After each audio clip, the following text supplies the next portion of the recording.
Hi there, I'm Coding Trolls. I'm speaking to you from a place in southern today's Turkey called Göbekli Tepe. And it's near the city of Urfa, which is the historical city of Edessa. And yesterday I saw an inscription dedicating Roman era columns to the king of Edessa, son of Manu. So that was from around the 3rd century in the Common Era. So I know I'm in the right place and in the right track.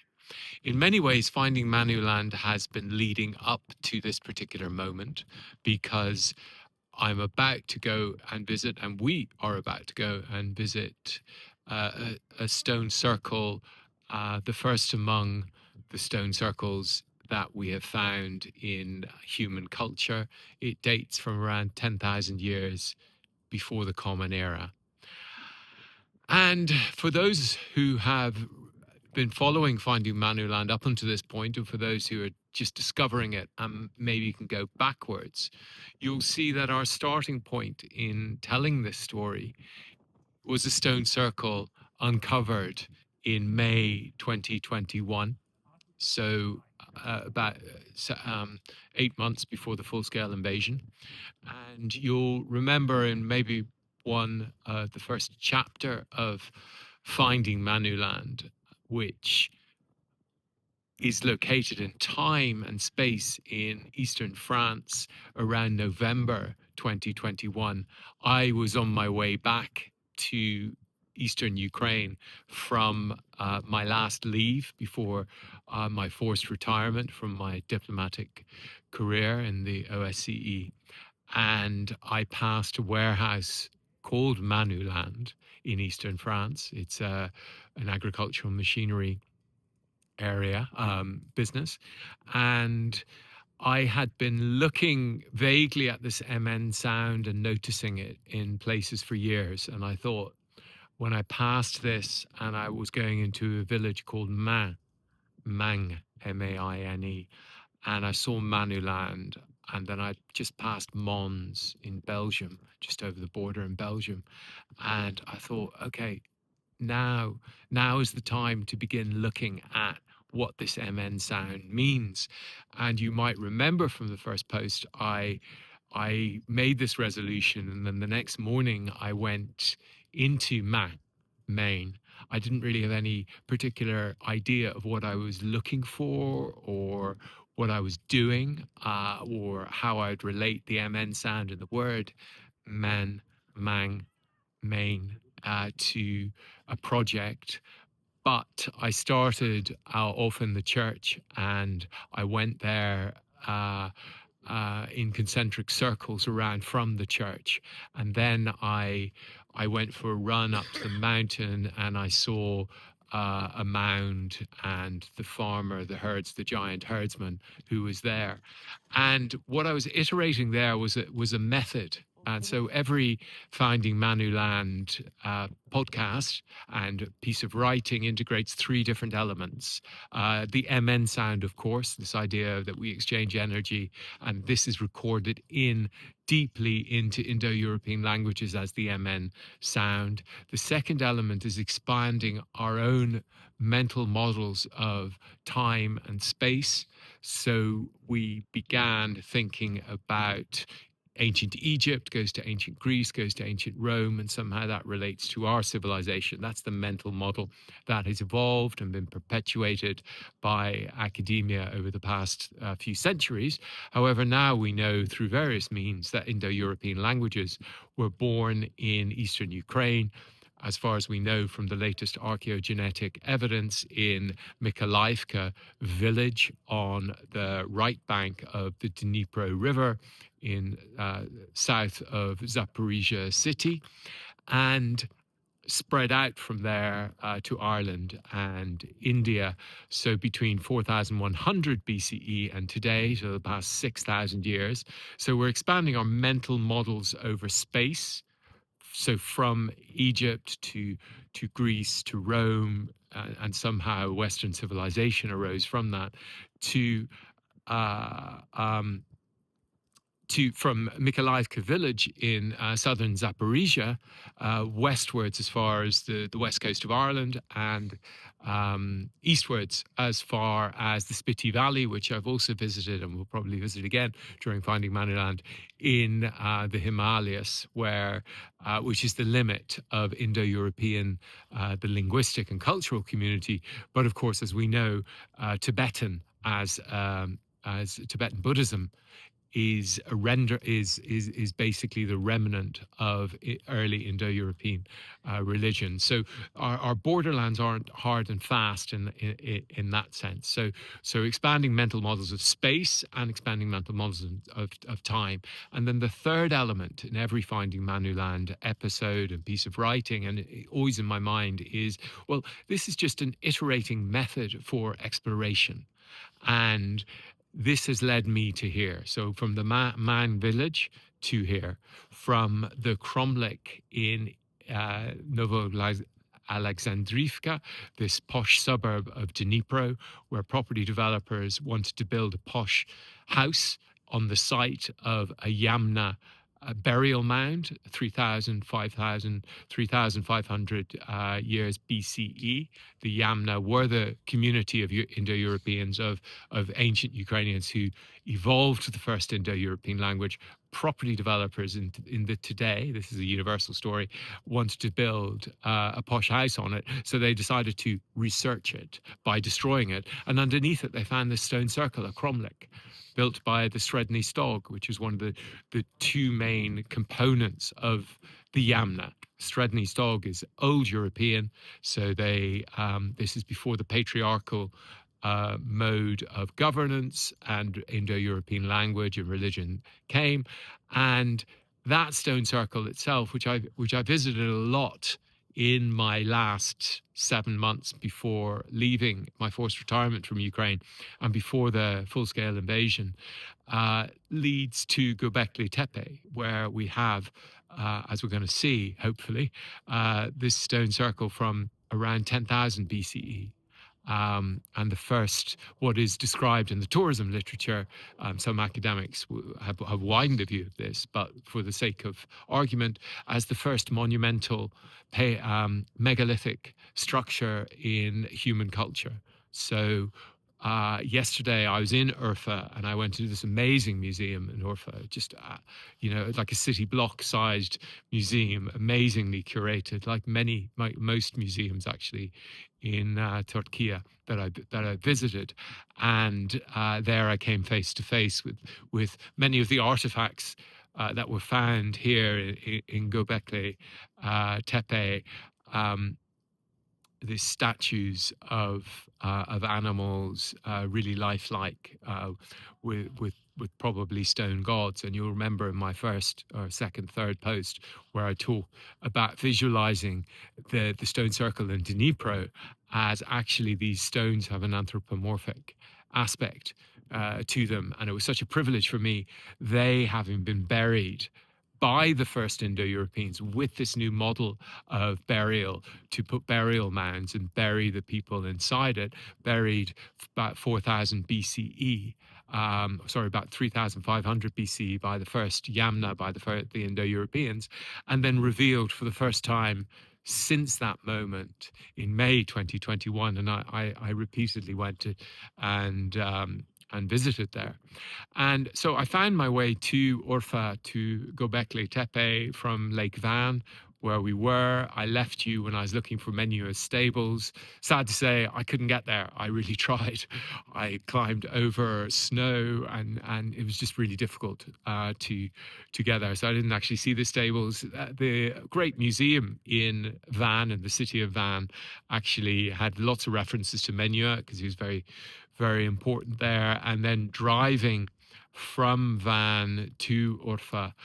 So I went from this borderland between the Kura Araxes culture, the going through time, the Araxes culture. We have the Assyrians reached up there. There's some inscriptions in Assyrian. Then we had the Hittites, the Indo-European Hittites, and the Mitanni, who worshipped Indo-European gods. The Mitanni didn't speak an Indo-European language, nor indeed did the Urartu, the RRT, as it's mentioned in the Torah and in the Bible, where Noah's Ark, they were so evil that God sent a flood to there, and they weren't Indo-European. But Menua, the son of the first emperor, when they went from lots of kings, maybe hundreds, a territory ruled by 100 different kings, to a high king, a universal king, king of the world, and the son of the first king of the world, with a land stretching from modern Armenia all the way down to around where we are now. And then we have the Achaemenid Empire, Iran very much in the news today, with hopefully a revolution, and we will get rid of the mullahs, and a lot of talk about restoring Zoroastrian, archetypal Indo-European religion there. And again, this kind of this borderline, these what's unique about the post-World War II legal order is that we have territorial integrity, territorial integrity. We have right. We have a defined land and territory and a border, a physical space, rather than for most of humanity, most of the time in humanity, we have these borders which move into each other. And on this journey, which I took to Urfa and to Mardin, this incredible hilltop town, I first saw it. I mean, I was very interested from the MN sound and also the din sound in the second. I think the MN sound is a bit of a coincidence because it's probably breaks down. Mardin breaks into two elements, Mar and din. And the Mar could be Marduk. There's this great Assyrian, Babylonian god called Marduk. And there's this famous story of, I think it was Naram Sin, decided to change the gods in the same way that Donald is trying to change the American gods at the moment, from democratization, from defending universal values as law all over the world. He's trying to turn it into a transaction, into revert it to the past that might is right. We'll see if the polling is showing the Americans do not want our gods to be changed in this way. And it didn't work out that well for Naram Sin. But we have these different attempts with Marduk, so that element in Mardin, and then the DN sound, which we've talked about before extensively, and we'll continue to talk about, because alongside MN is the preeminent sound and meaning in Indo-European languages according to the Finding Manuland method. And I first saw Mardin from a distance through these lights. Again, it was one of these scenes, a bit like looking at the fort in Van, where I just can't work it out. And this is the third element in every Finding Manuland, which is really iterating, challenging ourselves, learning things we wouldn't otherwise learn, using the MN sound as an organizing fiction, as a motivation, as an excuse for exploring, until we're moving between, say, ruts, if you kind of imagine it, and trying to pass the time and find a reason for going on holidays, and find a way of learning about areas and parts of life which we wouldn't otherwise know about. And one of the amazing things about Lake Van and its sister lake just across the border in Iran, which is even slightly bigger, is they're both saltwater lakes, and they're both about 4,000 meters above sea level, and they relate to the Dead Sea all the way down in Israel in many different ways, which is the Dead Sea is literally the lowest point on Earth. I think it's like 1,000 feet below, 1,000 meters below sea level. And it's also, of course, as some of us might remember from learning in primary school, if we were lucky enough to have an education, that it's all float. You can float on it, and so we have this really romantic idea of a primordial sea, and the puddles left from the sea are Urmia, Van, and the Dead Sea.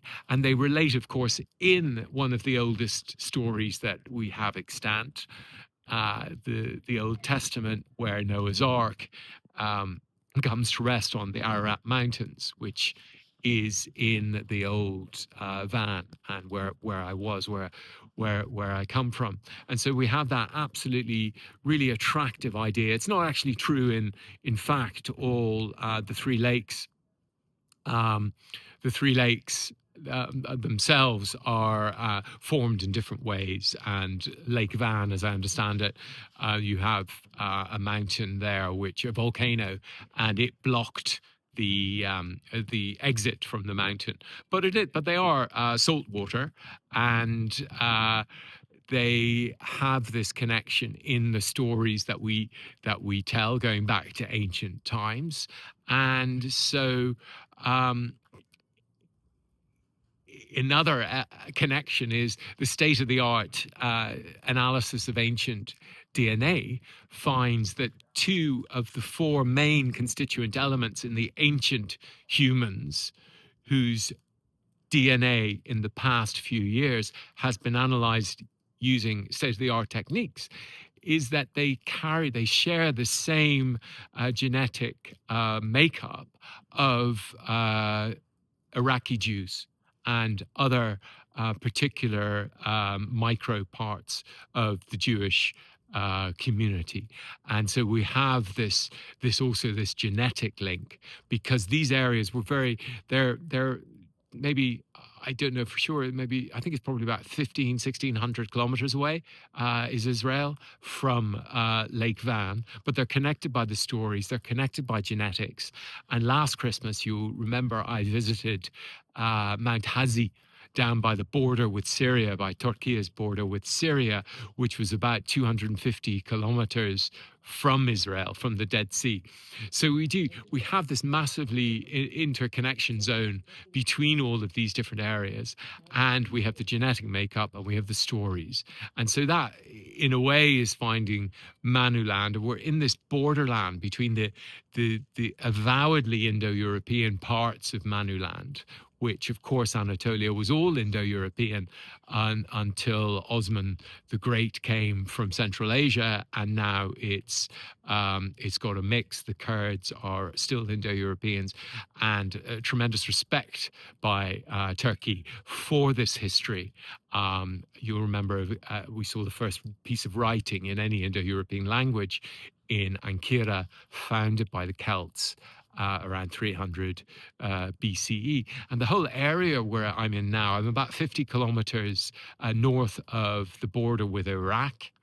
And Edessa was a great crossroads for the Assyrian Empire, for the Harran Empire, for the Hittites. This was about the Hittites kind of ruled a bit south of here to the greatest extent. The Babylonian Empire, or Sumer, and I'm right smack bang in the middle of the Fertile Crescent. And the way, one way to think about where Göbekli Tepe fits into all of this is just as the ancient Ukrainian Yamna brought Indo-European languages into our world, the operating system for most of humanity today, more than half of humanity, the method of farming, which was developed and when our earliest site is this place called Koyunu, which I visited in July 2024. I haven't spoken about that much, but because there aren't that many good photos there. Actually, the treasures from there were brought to Ankara, to the museum, these amazing drawings on the walls of people's houses in Koyuna, which is a UNESCO World Heritage Site. But that was around 7000 BCE, and it took about 2000 years for farming from that area, from this area where we are now, to spread all the way to Ireland, to the island of Britain. And that is the big movement. The old Europeans, we had a unified culture across most of Europe.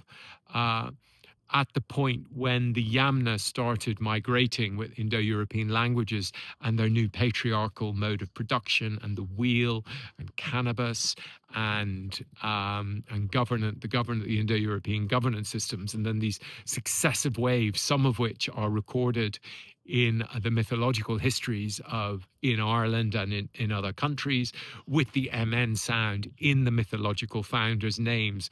Manannan, Ireland's preeminent Christian deity, Erimon, who was the first high king of Ireland. We have Manus, of course.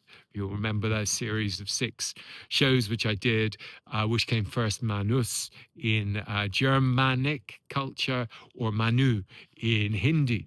So before that, we had this culture characterized by goddess worship. We know this because we find these idols, some of which I saw yesterday, representing the female form, and a more equal burial customs. And then suddenly we have this switch into Indo-European.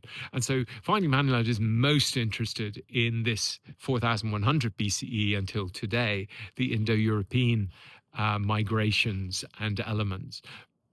But Anatolia, where we are right now, is really important because it developed, as far as we know today, the first methods of farming, and then spread them with migrations all the way, finally, to the west coast of Ireland.